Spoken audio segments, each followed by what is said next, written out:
Plus tardivement qu'à Nantes ou Rennes, mais les lycéens angevins ont fini par se mobiliser contre le projet de réforme du ministre de l'Éducation, Xavier Darcos. Devant le lycée Jean Moulin, ce matin, on avait sorti les braseros, les djembés et l'accordéon. Manifestation dans un style bon enfant. Le blocus c'est bien organisé, comme vous pouvez le voir, c'est super propre, on range tous les soirs, il n'y a eu aucun débordement, tout se passe super bien.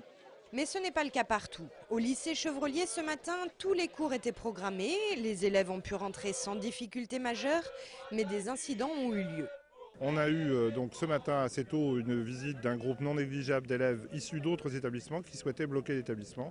Et en réaction, un certain nombre d'élèves de Chevrolier qui ne souhaitaient pas se faire dicter la position de l'établissement par d'autres et qui ont souhaité ne pas bloquer.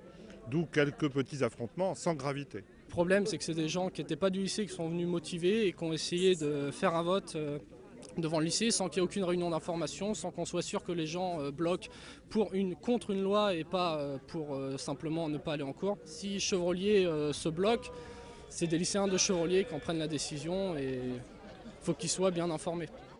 À Chevrolier, les lycéens attendent les déclarations prévues mardi du ministre Darcos pour se prononcer.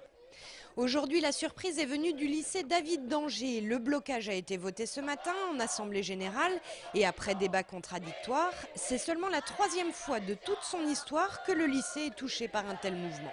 Il y a eu mai 68, ensuite il y a eu la crise du CP9, maintenant il y a décembre 2008.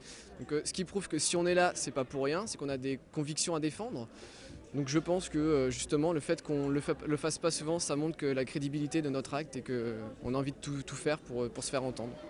Des lycéens aux revendications plus ou moins sérieuses se sont réunis cet après-midi pour défiler dans le centre-ville d'Angers.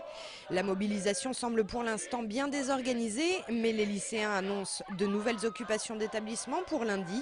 Ils prévoient un lundi noir pour le ministère de l'Éducation.